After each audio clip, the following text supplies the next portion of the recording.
Essa questão aí foi meio bizarra, né? Eu quero comentá-la com vocês por causa disso. Na verdade, eu estava olhando aqui a prova do CESP, da Delegado Federal 2018, porque eu queria comentar com vocês que o CESP faz boas questões, né? E que geralmente as questões são bem elaboradas. Mas aí eu vi essa questão aqui, eu lembrei dela quando eu estava fazendo a prova, e eu lembrei que eu achei ela bem estranha, né? Isso não quer dizer que as questões do CESP são sempre assim, né? Eu acho de fato que o CESP faz boas questões, tem poucas anulações, poucas mudanças de gabarito, mas pode acontecer e sempre acontece, né? Questões mal feitas, né? Essa questão, então, vamos lá. A questão 59 da prova de delegado federal. Júnior, maior capaz, foi processado e julgado pelo crime de estelionato.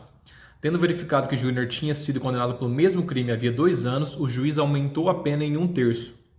Nessa situação, o aumento da pena não influirá no prazo de prescrição da pretensão punitiva. Então, inicialmente, o CESP considerou sua questão como certa e depois houve uma mudança de gabarito, né, depois do recurso, e aí considerou como errada. E aí a justificativa foi: havendo aumento de pena pela reincidência, haverá influência no prazo de prescrição da pretensão punitiva, superveniente ou retroativa. Então, havendo aumento de pena ali na condenação, ele considerou que aumentaria então o prazo de prescrição. Mas, na verdade, o examinador ele se enganou todo aqui, ele se confundiu todo, né, eu acho. Ele queria fazer algum tipo de pegadinha entre a prescrição da pretensão punitiva e a prescrição da pretensão executória e acabou se enrolando.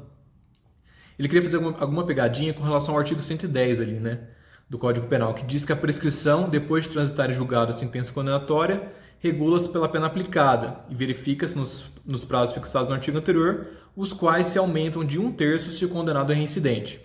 Então, aqui, na prescrição da pretensão executória pela pena em concreto, vai se aumentar 1/3 quando é reincidente, que é o que falava ali na questão, né? 1/3 quando é reincidente.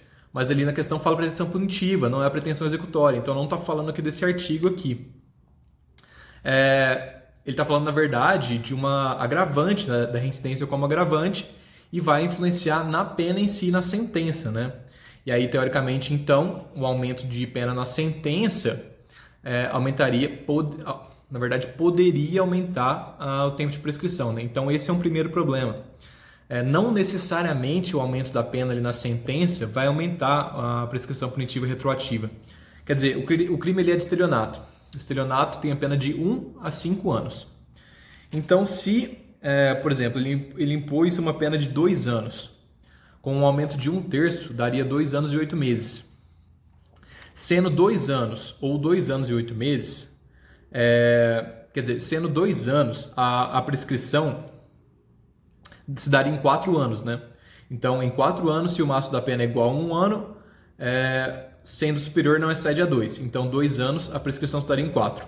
Sendo 2 anos e 8 meses, a prescrição se daria em 8 anos. Então, aqui, de fato, influenciaria na prescrição punitiva, nesse aumento de 1/3. Mas, por exemplo, se o juiz aplicou a pena de 3 anos, 3 anos mais 1/3 daria 4 anos, né? E aí, sendo 3 anos ou sendo 4 anos, a prescrição vai dar em 8, não vai alterar a prescrição punitiva, né, pela pena em concreto. Então, ali diz o artigo 109 que a prescrição vai se dar em 8 anos se o máximo da pena é superior a 2 e não excede a 4. Então, se for 3 ou se for 4, né, com aumento de 1/3 de reincidência, se daria também em 8 anos, né, de a prescrição da pretensão punitiva. Então, esse é o primeiro problema, né? Segundo problema, ele não diz ali se houve trânsito em julgado para acusação ou não, né? E se ainda não houve o trânsito em julgado para acusação, a prescrição da pretensão punitiva continua sendo regida pela pena em abstrato e não pela pena em concreto dada ali na sentença. Então, poderia ficar certo essa questão se, na verdade, ele dissesse que o aumento da pena pode influir no prazo de prescrição punitiva. Pode por quê?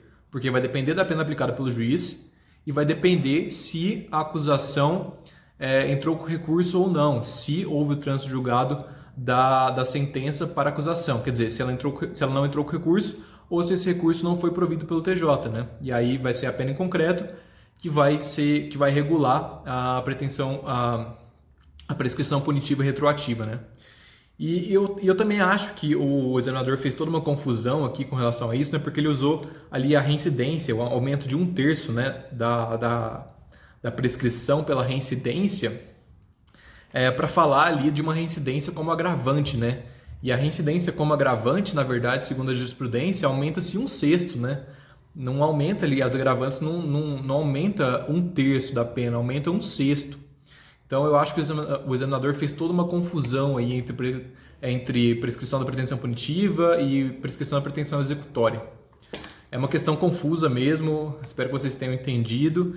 Eu acho que ela deveria ter sido anulada, né? Eu não sei porque ela não foi anulada, eu não sei se esses argumentos foram trazidos na época, e provavelmente foram, né? Eu imagino que tenham sido. Mas o CESP considerou como errado e ficou por isso mesmo. É isso, eu espero que vocês tenham entendido, né? Mas é complicado. Qualquer coisa, comentem aí se vocês concordaram comigo ou não e compartilhem.